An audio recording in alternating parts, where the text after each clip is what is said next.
శుభోదయం. Global బెతేనియా Calvary ministry తరపున ఈ ఉదయకాల సమయంలో మరొక్కసారి మీ అందరితో కూడా కలుసుకొని దేవుని యొక్క పరిశుద్ధమైన మాటలు ధ్యానించుటకును దేవుడు నాకు ఇచ్చిన మధురమైన అవకాశమును బట్టి నేను దేవునికి ప్రత్యేకమైన వందనాలు తెలియచేసుకుంటూ ఉంటున్నాను. ఈరోజు కూడా పరిశుద్ధమైన వేద గ్రంథంలో నుండి మరొక చక్కటి మాటను చదువుకుందాం. 1 కొరింథీయులకు రాసిన పత్రిక 15వ అధ్యాయము 9వ వచనాన్ని నేను చదువుతున్నాను. దయచేసి గమనించండి.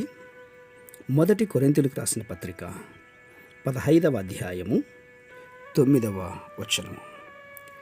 ఏలయనగా నేను అపోస్తులందరిలో తక్కువ వాడును, దేవుని సంఘమును హింసించినందున అపోస్తుల అనబడుటకు యోగ్యుడను కాను.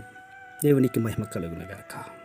అవును ప్రియులారా, విరిగి నలిగిన హృదయం గలవాడు తన్ను తాను తగ్గించుకుంటూ ఉంటాడు. విరిగిన హృదయం గలవాడు ఎదుటి వారి కంటే కూడా యోగ్యునిగా ఎంచుకోడు. పరిచర్య చేయుటకు సిద్ధంగా ఉంటాడు. సౌలు దావీదును చంపేదాని కోసమే తరుముతున్నప్పుడు దావీదు ఎదురు తిరిగి సౌలుతో యుద్ధం చేయలేదు. సౌలు 2 సార్లు తన చేతికి చిక్కినా కూడా అతనికి ప్రాణహాని ఏది కూడా చేయలేదు. అంతేకాదు, అతని అంగీని కోసినందుకు చాలా విచారించాడు, బాధపడ్డాడు. ఆ రోజుల్లో 6 మూరల జానుడు గొలియాతును కూడా చంపినటువంటి దావీదు అంటే అందరికీ భయం ఉండేది. అయితే దావీదు దాని విషయమై ఎప్పుడు కూడా అతిశయపడలేదు ప్రియులారా. అవును, సౌలు అతన్ని తరుముతున్నప్పుడు కూడా రాజు ఏపాటి వానిని తరుముతూ ఉంటున్నాడు? చచ్చిన కుక్కను కదా, మిన్నల్లిని కదా అని తన్ను తాను తగ్గించుకున్నాడు. మిన్నల్లి అంటే ఇసుకలో ఉండే చిన్న నల్లిపాటి జీవి ప్రియులారా.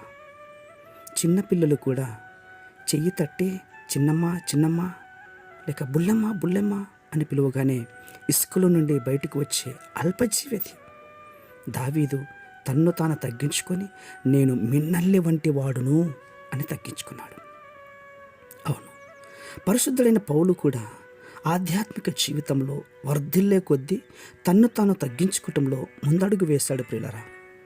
క్రీస్తు శకం 56వ సంవత్సరంలో నేను అపోస్తులందరిలో కూడా తక్కువ వాడును అన్నాడు.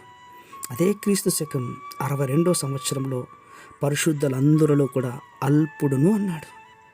అయితే ఇంచుమించు తన జీవిత చివరి దశలోకి వచ్చేసరికి అదే క్రీస్తు శకం 63వ సంవత్సరంలో పాపులందరిలో నేను ప్రధానుడను కూడా అన్నాడు. ఎంత తగ్గింపు కదా. అవును, దేవుడు ఉదయకాల సమయంలో మన హృదయం ఎరిగినవాడు, మన పరిస్థితులను ఎరిగినవాడు. ఏ విషయంలో కూడా అతిశయమొద్దు. దేవుడు చేసిన త్యాగాన్ని బట్టి, ఆయన ఘోరమైన కల్వరి శిలువలో చేసినటువంటి త్యాగాన్ని, పునరుద్ధాన జీవనంను గుర్తుపెట్టుకో. ఆయనలో మనం ఏ పాటివారం, ఆయనలో ఉంటేనే మన భవిష్యత్తు బాగుంటుంది. అప్పుడే మన కుటుంబాలు, మన ఆత్మీయ జీవితాలు, మన పిల్లల భవిష్యత్తు కూడా ఎదుగుతుంది ప్రియులారా. అట్టి కూడా దేవుడు దయచేయునుగాక.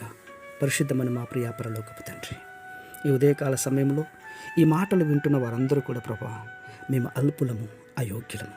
మీరు అక్కడ సమయంలో మేమందరూ కూడా ఏకము కలిగిన వారమై ప్రభా మీ ప్రేమలో ఎదుగునట్లుగా మాకు సహాయం చేస్తారని విశ్వాసంగా నమ్మొచ్చు.